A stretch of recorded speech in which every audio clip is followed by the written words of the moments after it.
Welcome guys to my channel. As you all know, this channel is all about education in the space. I don't know much, but I try to share my experiences with people, even as I travel the journey of investing and of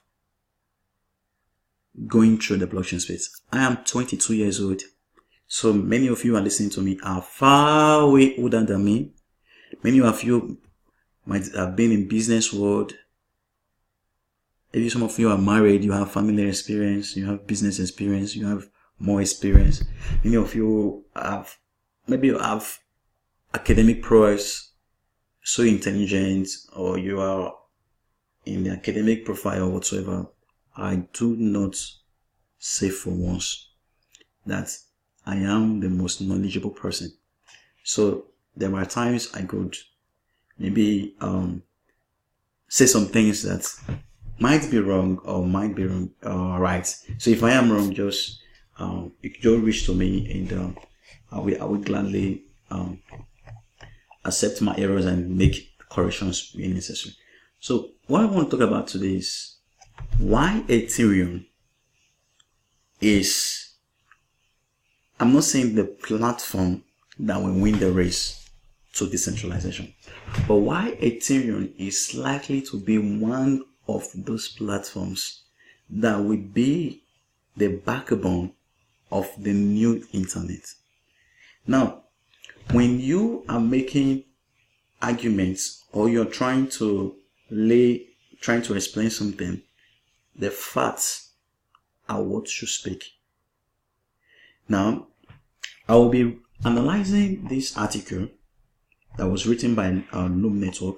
I'll be analyzing the article step by step.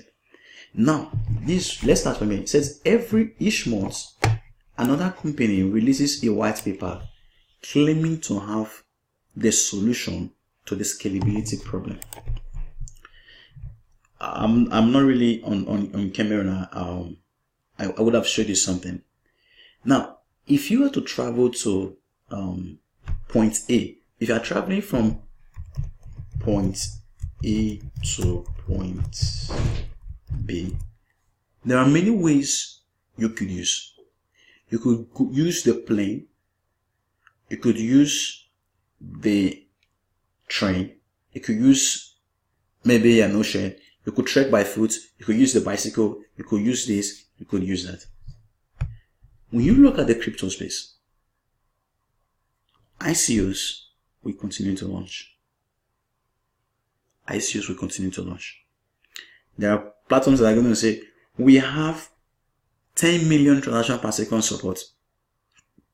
The question to be asked is anybody using your platform now? No. Let's continue.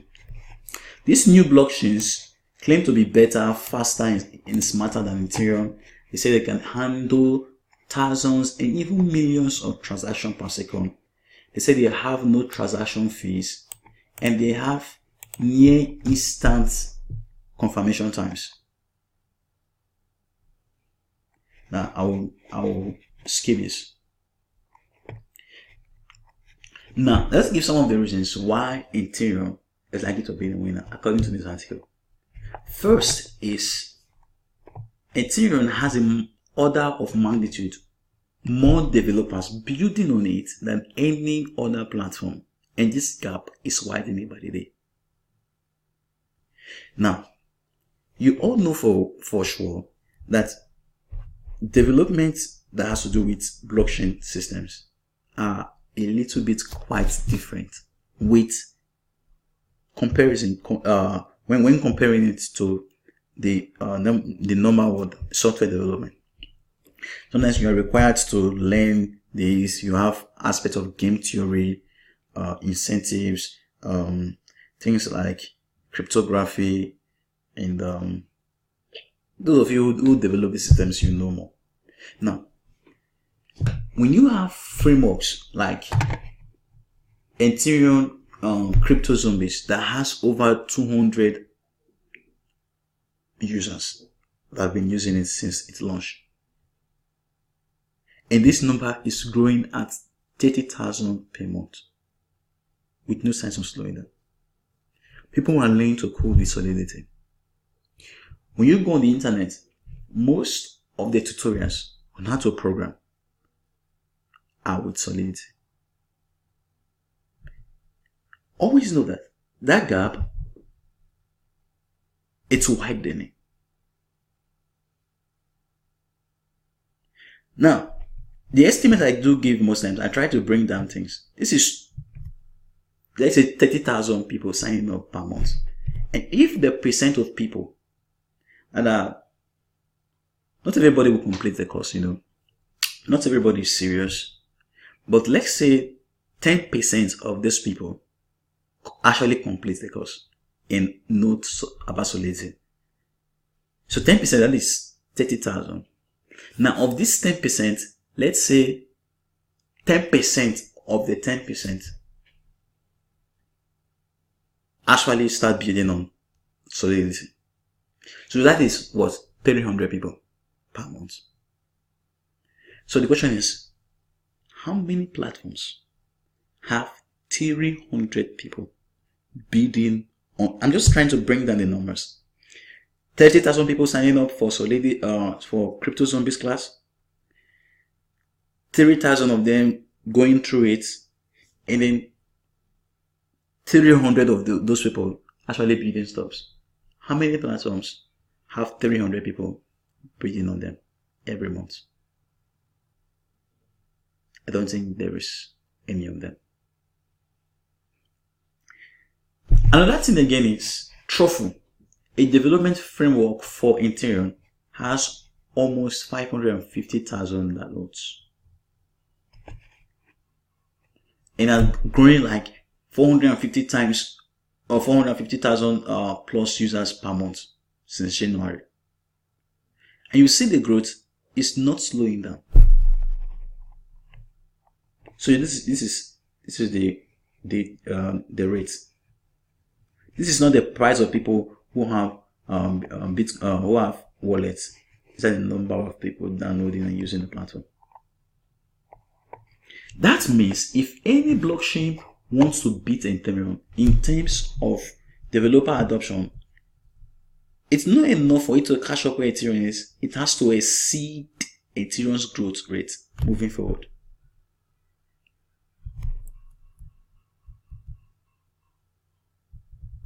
If you don't have developers building applications on your platform, you are effectively building a ghost town. This video, I'll put the link. The guy was screaming, developers.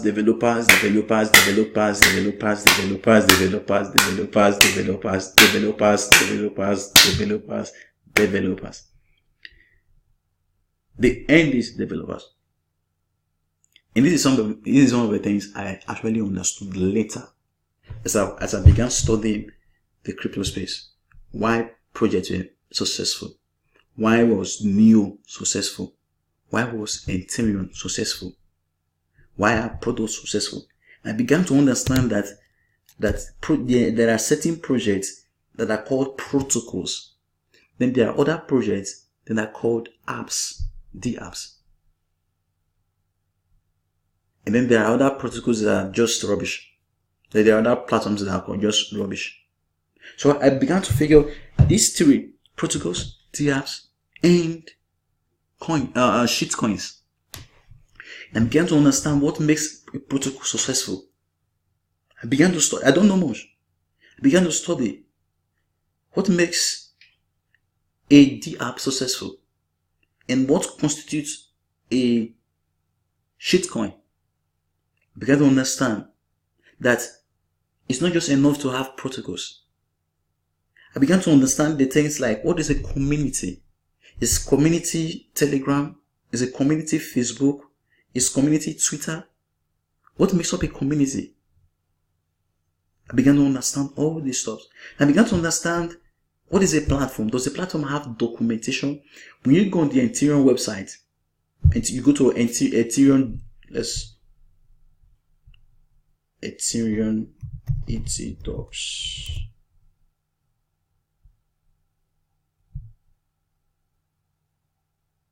When Ethereum docs, you see a lot of tutorials about Ethereum, core function, and many other stuffs.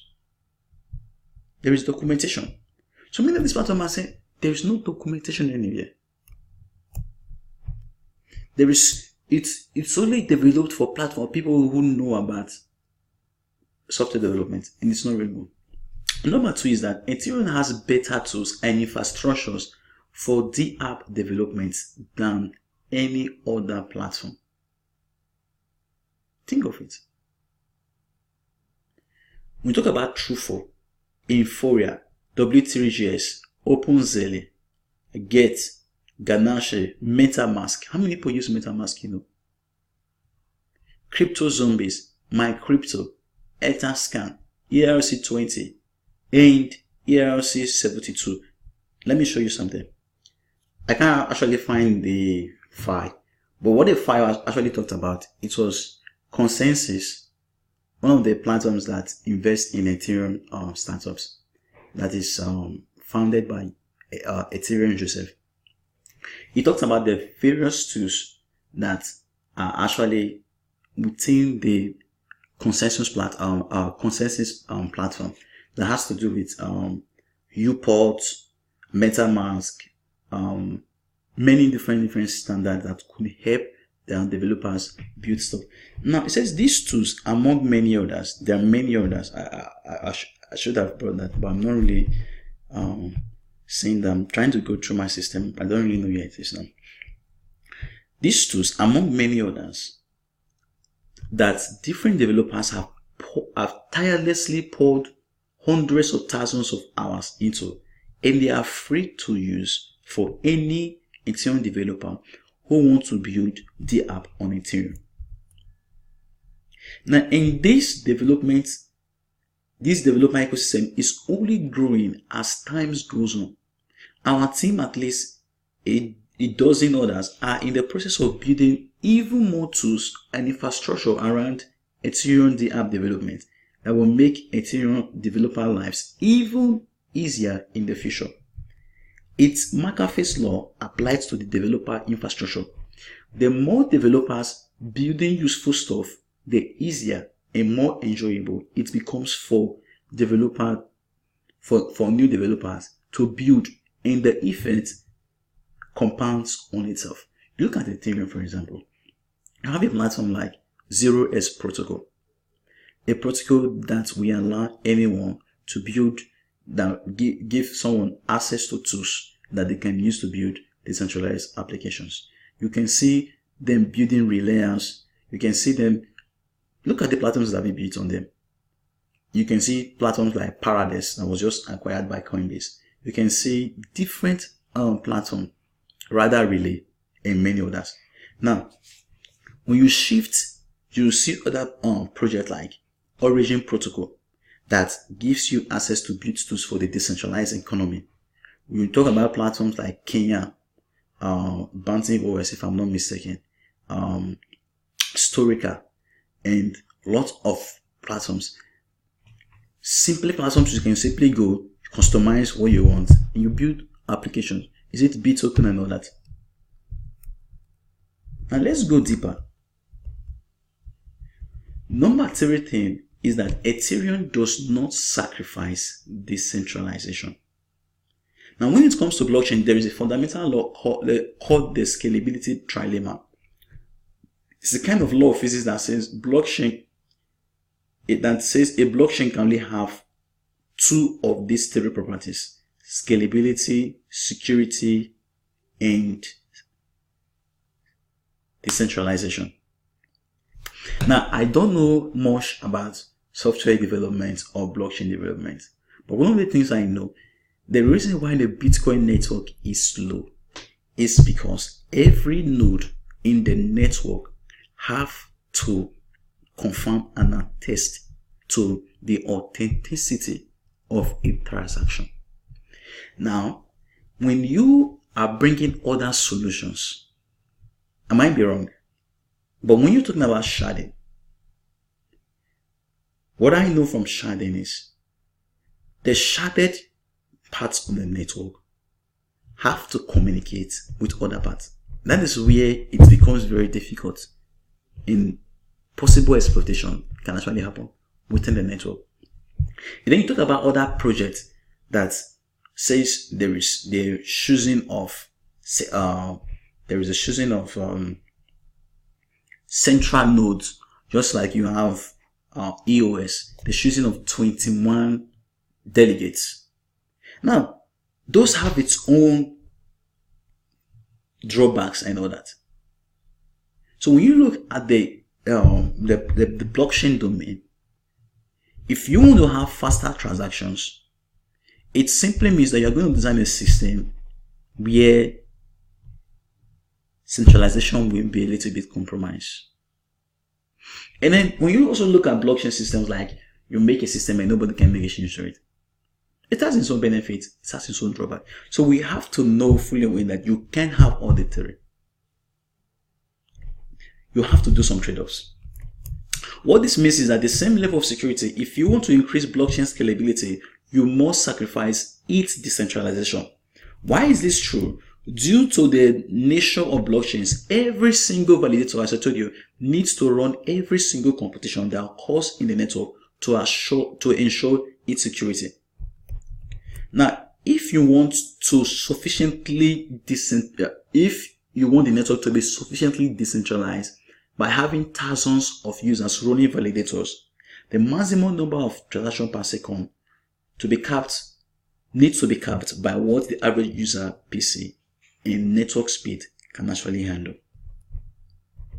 Now, know fully well that we are not yet in the era of we're not fully in the era of supercomputers. So the current systems are still very, very low until we bring such stuff.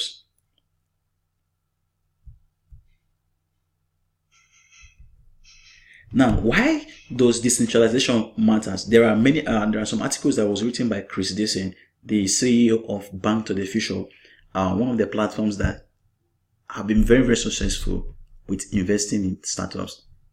They invested in Bitstamp,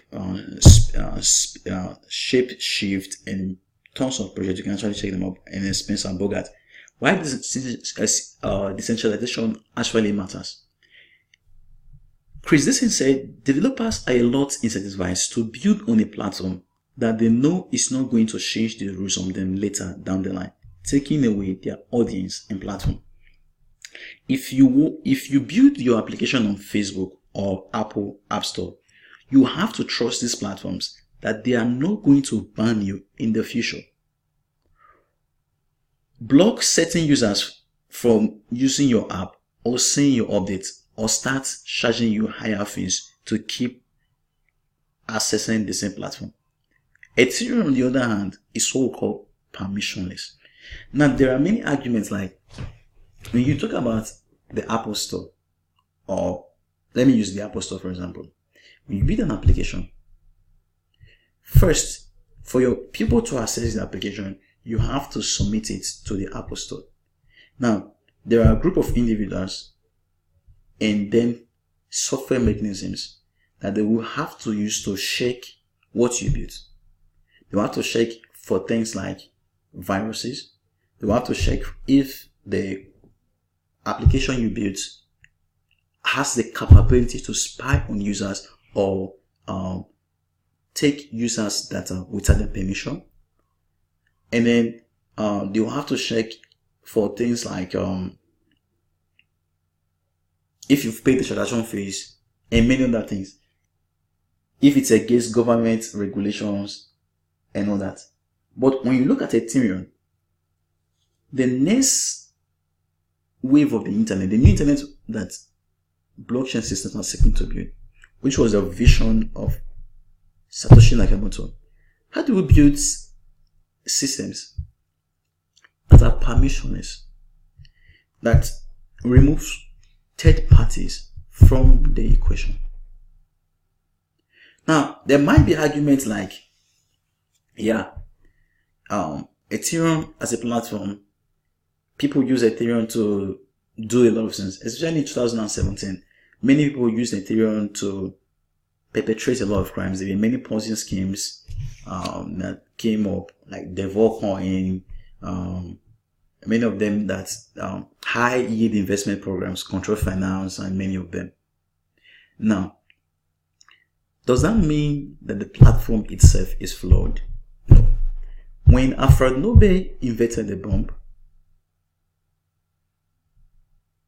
he invented the bomb for good reasons. When Alfred Nobel read in the newspaper one of the days that he said, here is the man who invented a bomb that has destroyed lives and all that, he was not very happy.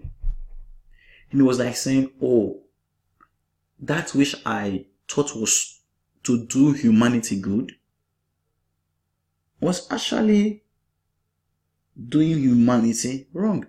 That was why he said, okay, what can I do to stop this?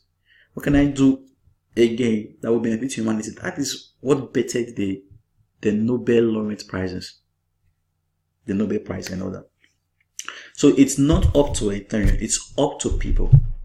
And it's also up to investors. It's also up to users. That is why education is needed. People will be people.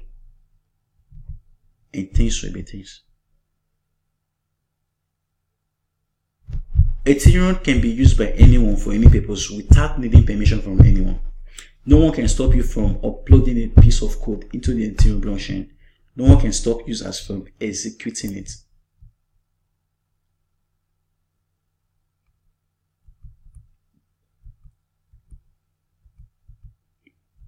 And then there is a whole talk on why decentralization matters. And then they give the issues of EOS 21 nodes and all that. The number 4 reasons why Ethereum is likely to win the race for the Web.0 theorem is that it will be impossible to run all the world's decentralized applications on a single blockchain. Scaling has to occur on layer 2. Now, it will be absurd to run the internet 100 most popular games and social apps all on one giant supercomputer. Likewise, it is absurd to assume that all world's decentralized applications in the foreseeable future will all run on one blockchain. Now, there are platforms that says they can actually handle. I've come across a platform that says they can handle 100 million transactions per second. And I've come across a platform that says they can handle 10 million transactions per second. Now, these are claims. The issue is that these platforms, they may be under test environment. You don't even have testnet now. When Quackchain came, I'm sorry to say this, Quackchain reported that they can handle 1 million transactions per second. And their testnet was around 2000 something. And then later they changed it to 100. Sorry for that. These things are not in the real world environment. There's something called simulation. When you are going to the naval school, or you are someone who is in the Air Force, now they've devised systems where you could practice grounding, shooting, explosion, and all these Air Force operations in a controlled environment. It's called simulation.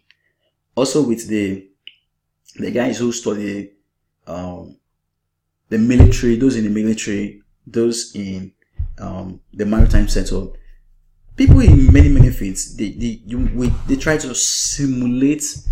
They try to bring a kind of real world version or real world experience to using computers or using certain environments to actually mimic what is likely to happen in the real world. Now, it's almost similar.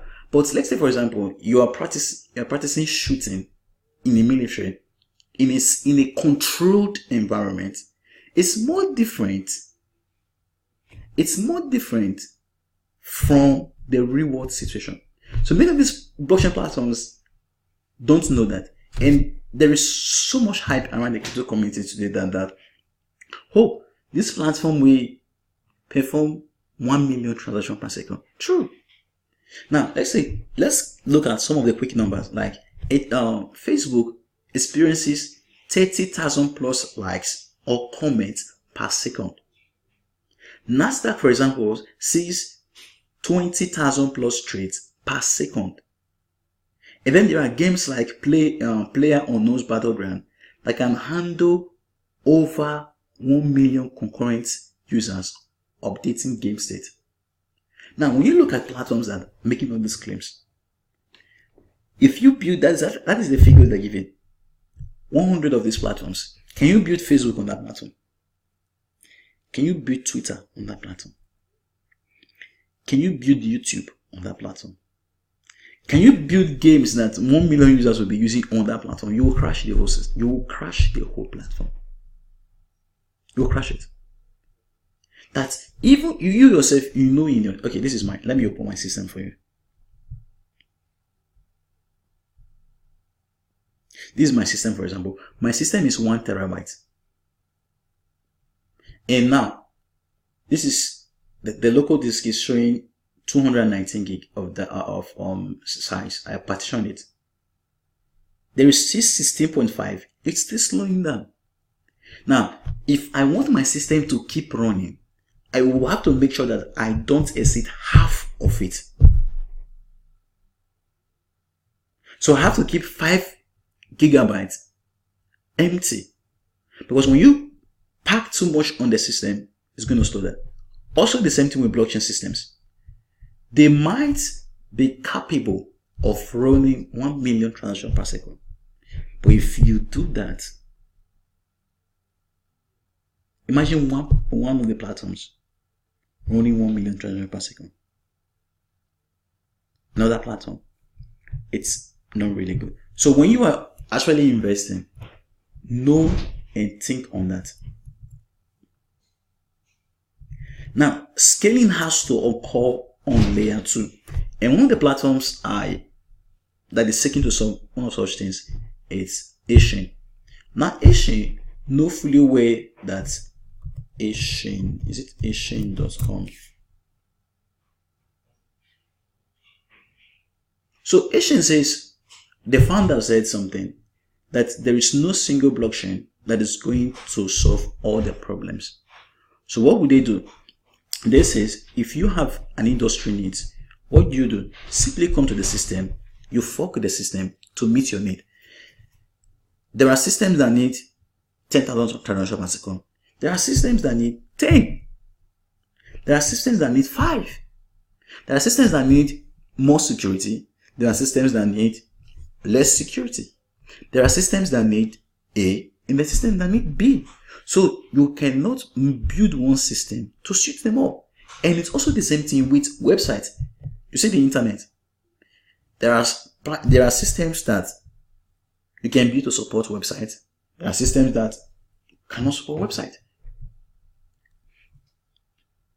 Now, it is obvious these applications we need to split up across multiple chains.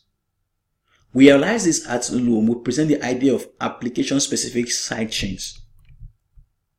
And this one is talking about our new Loom, how they are seeking to implement Plasma Cash and other platforms.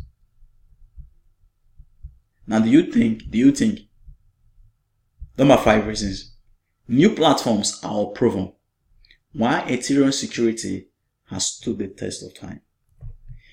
51% is becoming a thing that is rampant. 51% attack. Bitcoin and Gold experienced that. Verge, Double Times, Zencash, and other platforms. And according to a report that is being said, that these attacks are going to continue. They are going to continue. They are going to continue. Ethereum, for example,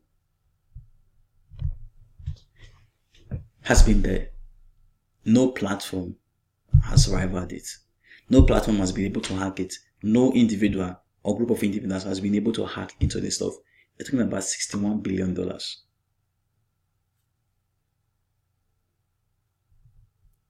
and nobody has been able to hack it.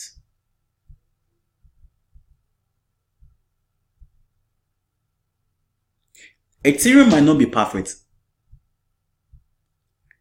When you look at Ethereum might have scalability issues now, but no fully sure that there are platforms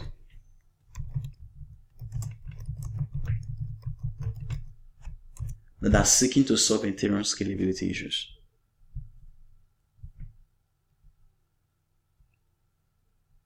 Is it POA network?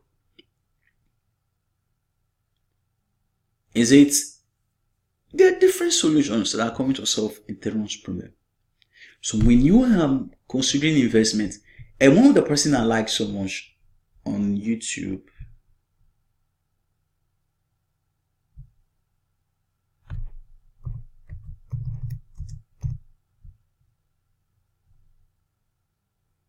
is Amir Rosic. When I came to this space, this is one of the first person I started listening to. I still listen to him. He talks a lot of things that makes a lot of sense.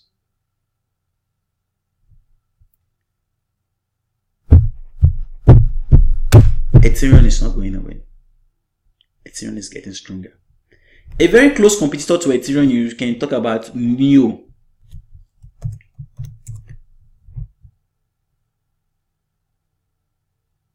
If you're talking about development, NEO is almost trying to catch up. NEO is one of the serious competitors when it comes to Ethereum. But apart from NEO,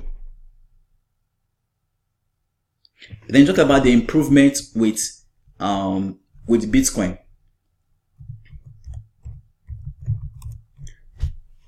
Trying to build